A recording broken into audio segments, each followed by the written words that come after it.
morning everybody, it's Chris from Student Education with the 4 majors and us update for the 1st of December. Hi guys, December has arrived, the year has gone by in an absolute blur, and to bring it into the 1st of December we had some crazy stuff happening yesterday, absolutely mind-numbing stuff. Just going to go over the 4 majors, just pretty much looking at the daily and seeing exactly what's likely to occur, what we can potentially expect. Let's start with the euro daily. Oh, huge candle, up candle. Markets yesterday blitzed, absolutely went crazy. Primarily joint ventures across the globe trying to help banks, and they pretty much stuck their money where their mouth is, and did something collectively as a group to try and stem this negativity in the markets.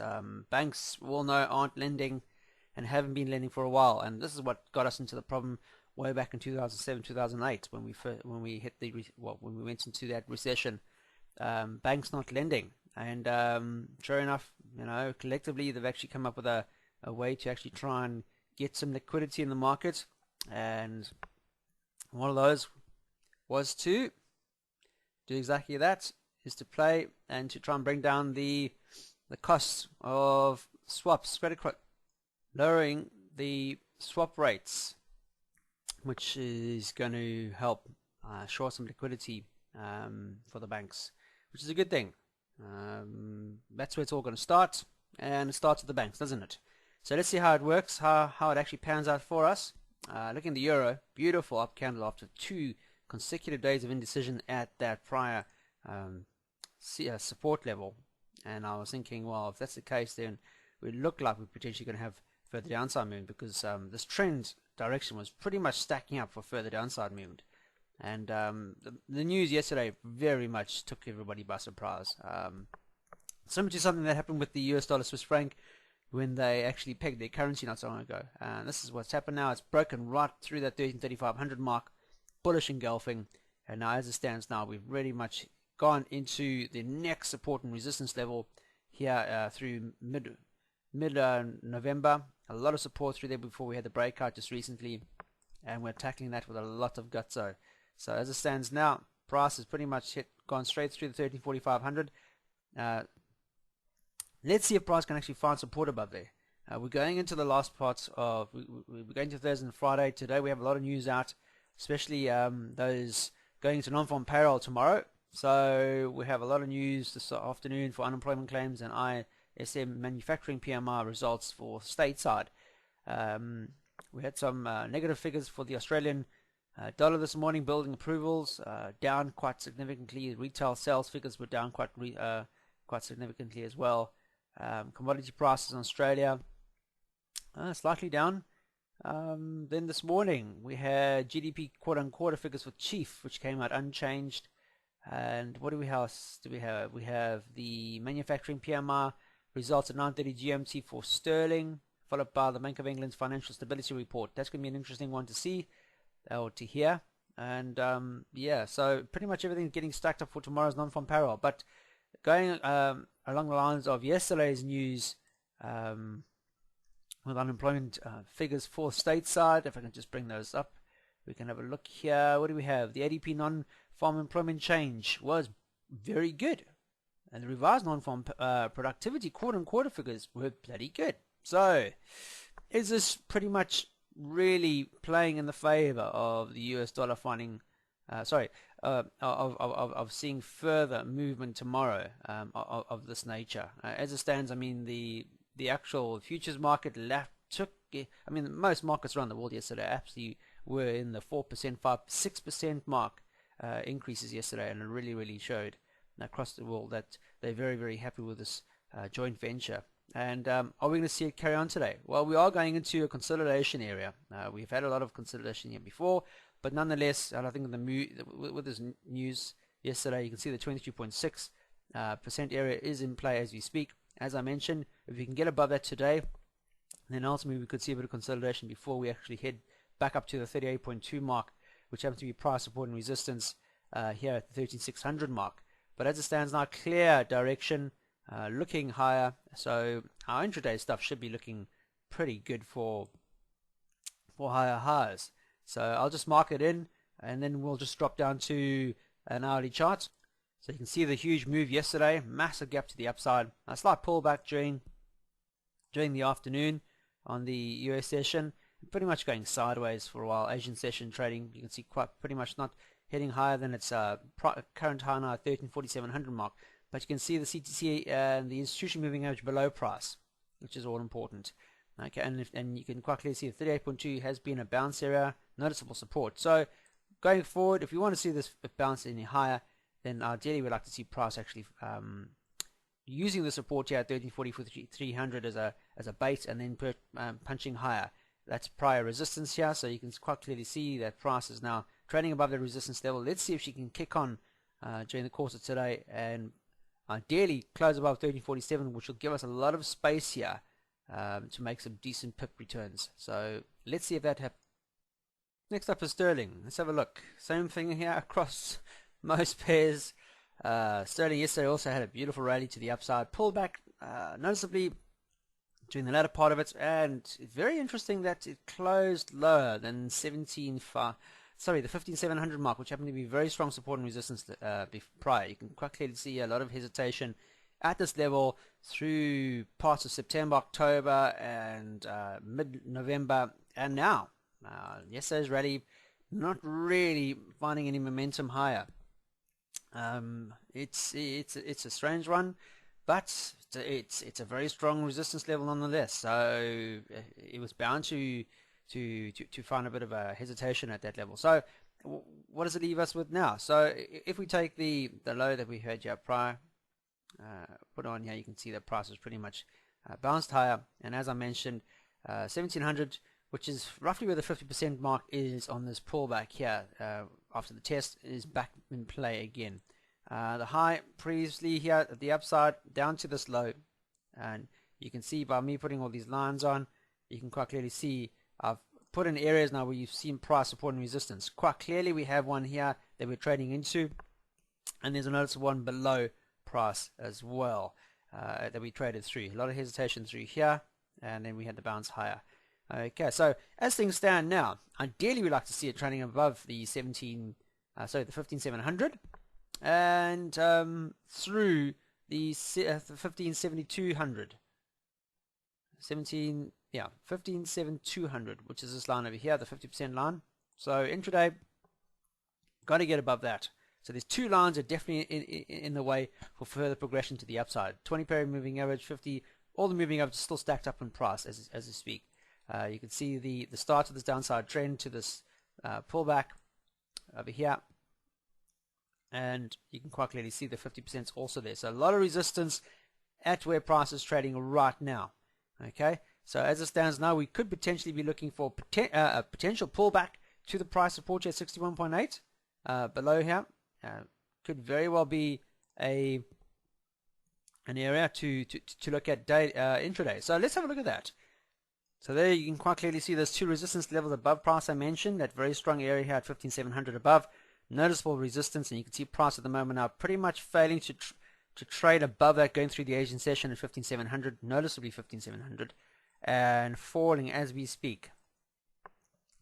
15,6,400 would be our next target because we've been there in the past. Okay, it's safe to say that anything that fails, bounces, would ideally look for further downside. So we took the highs that we saw yesterday to the low through the Asian session to the high of the Asian session and plotted down. You can quite clearly see the 61.8 is roughly around where prior resistance is. 100% of that would take it back down to the institution moving average. So as it stands now, we are seeing a move lower at resistance. So got to see price. If we see any extensions to the upside, price has to be trading through 15,700 first and finding support above there. We noticed we traded through there yesterday, but we were trading into a lot of consolidation.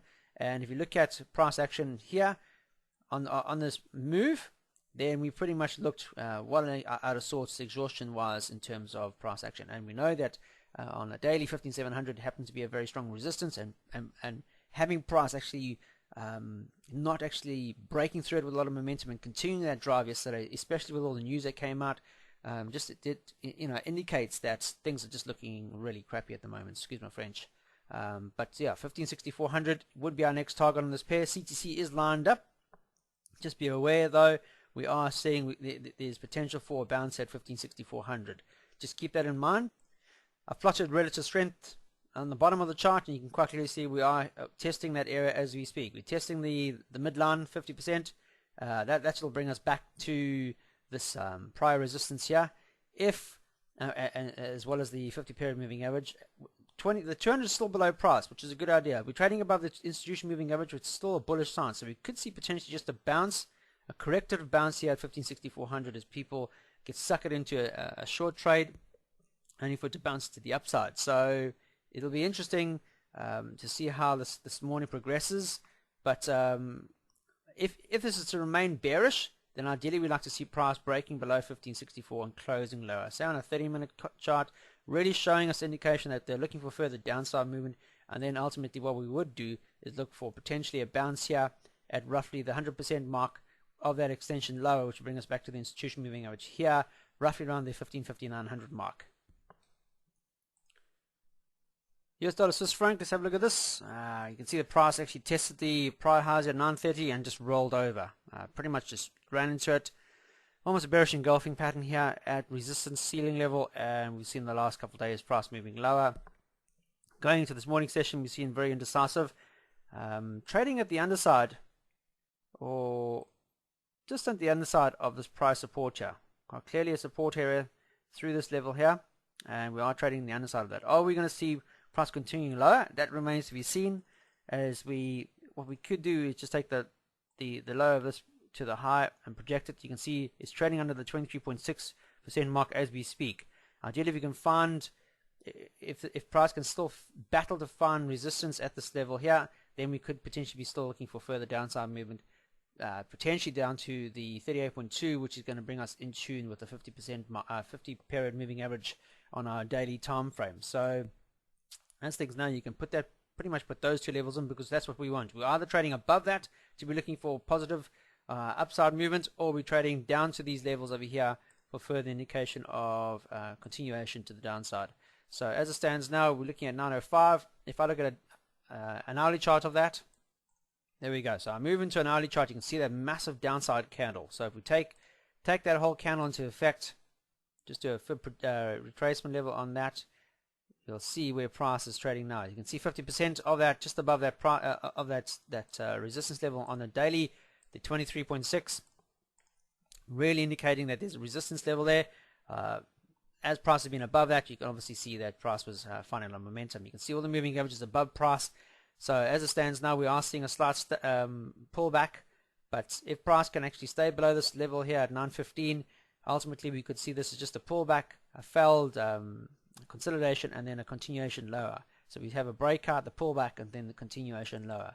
You can see we've actually punched through this 23.6 on the daily, and you can see price action is looking for lower lows. However, that remains to be seen. We have to see price actually failing here. A nice bearish engulfing to the downside would definitely confirm that 911 will be our first target. Ultimately back down your 905, which is marked down here just out of sight, as our daily next target, as I mentioned, 38.2. So yes, there is room to move. CTC, you can see, is quite indecisive as we've gone into this, but if it remains below 915, then ultimately we could look for further downside movements.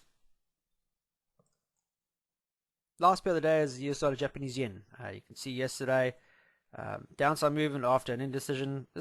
Are we going to call this an evening star, where we've had up after a little uptrend, indecision followed by decision?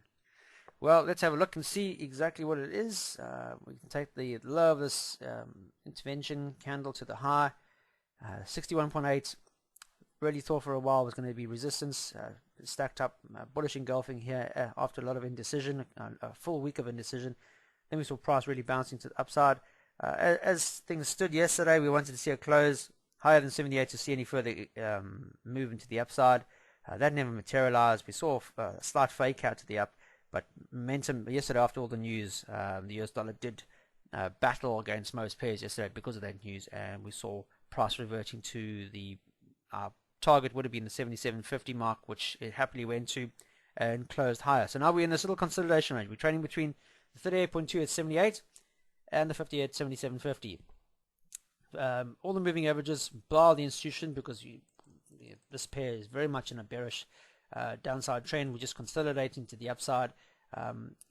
Is pretty much in a consolidated range going sideways. We would like to see momentum now. If it can bounce higher, if we take the low here and we look at prior swing high here, for example, we saw a noticeable swing high. That can be our next swing up. If it follows this line, this trend line, then great, we could see price really moving higher. However, if this news yesterday is starting to reflect and it's going to mimic throughout for the remainder of this year, then we could really see the US dollar falling over against the Japanese yen again. It's important for price to actually find support over the next couple of days, ideally trading above 78 and tackling that 78.50 and ultimately the 79.50 over the next couple weeks or months. In particular, you can quite clearly see the CTC is in our favor on the daily. So as it stands now, if you want to look for any trades on the Japanese yen, then look at the 50% as our very strong support area. We've noticed he had resistance in this on this time frame, or at this particular area on the daily at 77.50. So price has to remain or close above this going into the end of this week to give us any idea that we should be still looking for upside movement. A break lower than that, the 77.50 and this trend line over here would just dictate that we're looking for bearishness, which was started yesterday with the news. So very, very interesting to see. Ideally, as things stand, so support at 77.50 has to be found today, and if we do see a bounce over here, then 7800 would be our first target to the upside. A failure to find support and close lower than 77.50 would take it below the trend line and this support level here, and then ultimately we should be looking back down at 61.8 to 7700 as our next potential target intraday. Okay, so you look at the hourly chart on the US dollar Japanese yen, you can quite clearly see that downside move yesterday, but bouncing higher during the latter part of the Asian session, or the US session going into the Asian market. And if we look at the highs, you can see that the 50 was actually a resistance level, 38 in play as we speak, and we need to be getting, I mean, this is to remain bearish, then ultimately need to be below that 77.50 mark and the institution moving average, which is still there. So ultimately on this particular pair, we're still looking favorable, upside, swing higher, swing high, swing high, swing high, swing high, institution moving average below price action, which is holding price up. Got to see a break lower than that to see any further indication of downside movement on this pair. So we are in a consolidated range. We are above 77.50 and we are above the trend line on the hourly. So as it stands now, as I mentioned, you can quite clearly see that everything is looking favorable for potential bounce. We have to see a bounce over here, I mentioned. Got to see price actually finding support here and bouncing higher. Failure to do so would just confirm that this the news that came out yesterday is looking favorable for further downside movement, and then we should be looking for further shorting opportunities. Until then, look for a consolidative bounce with potentially a higher that we saw way up here at 78.30 as our next target, if and when price can still find support here. Notice the CTC is still blue, so very, very important to bide your time. So that remains to be said. Hope you have a fantastic trading day today. Please be aware we have seen a lot of, well, the news that came out yesterday. Are we going to see a repeat of it later as we go into the European session open? Fully gets in away now as we speak. The UK market is open. Let's see how it unravels for the remainder of today. Are we going to see the momentum really playing through after yesterday's joint venture by most of the countries out there to try and get some liquidity into the banking sector? Will it play through now? We have to see that work. If not, are we just seeing a blip of the overall market and a continuation in the direction they were before yesterday's news? It'll be interesting to see. If you're not trading, I suggest you don't trade for the remainder or for the next 2 days. Rather see what happens, bide your time, get a clear indication of market direction, and wake up Monday morning and see what's happened in the past couple of days this week. See, look at your weekly charts to see exactly where price is taken after all this momentum shift. See what the candles are like to give you an idea what's going to happen for the remainder of this month. going into the new year. So if you aren't trading, don't trade, because tomorrow's non-farm payroll. It's not worth trading it. A lot of volatility. You don't want to be trading volatility if you don't have to. Rather wait and let the markets decipher where it wants to go, and then what we want to do is find a nice clean outlook on where to go going forward. So happy days. If you are any trades, please be aware of the volatility out there. Manage them with money management, and most importantly, trade serenely.